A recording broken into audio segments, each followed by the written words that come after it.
অনেক দিন ধরেই আমার চটপটি খেতে খুব বেশি ইচ্ছে করছিল। আর আজকে আমি তোমাদের সাথে শেয়ার করব আমার শাশুড়ির হাতে রান্না করা চটপটির এই রেসিপি। আমার শাশুড়ির হাতে চটপটি রান্না কিন্তু অনেক বেশি মজা হয়। আর তার জন্য আমি প্রথমেই চটপটিটা ভালোভাবে সেদ্ধ করে নিয়েছি। আর এরপর চুলায় কড়াই বসিয়ে দিয়ে দিব তেল পেঁয়াজ। দিয়েছি হাফ চামচ আদা বাটা, হাফ চামচ রসুন বাটা এবং হাফ চামচ জিরার গুঁড়া। দিয়েছি হাফ চামচের মতো হলুদের গুঁড়ো এবং পরিমাণ মতো লবণ। এরপর দিয়ে দিব কাঁচামরিচ। কাঁচামরিচটা দেওয়া হয়ে গেলে এখন আমি ভালোভাবে মশলাটাকে কষিয়ে নিব। এরপর অল্প একটু পানি দিয়ে আবারও ভালোভাবে নেড়ে চেড়ে নিব। এখন আমি এর মধ্যে দিয়ে দিব সেদ্ধ করে রাখা চটপটির ডালটা।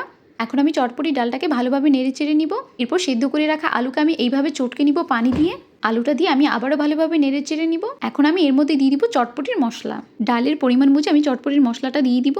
চটপটির মশলাটা দেওয়া হয়ে গেলে আবারও ভালোভাবে নেড়ে চেড়ে নিব। আর এরপর 5 মিনিটের মতো ভালোভাবে নেড়ে চেড়ে নিলে কিন্তু আমার চটপটিটা একদম রেডি। চটপটিটা যখন হয়ে আসবে তখন আমি এখানে উপরে পেঁয়াজের বেরেস্তা দিয়ে দিব। সাথে সেদ্ধ করে রাখা ডিম গ্রেট করে দিলেই আমার চটপটিটা কিন্তু একদম রেডি। তোমাদের কাছে কেমন লেগেছে সেটা অবশ্যই কমেন্ট করে জানাও।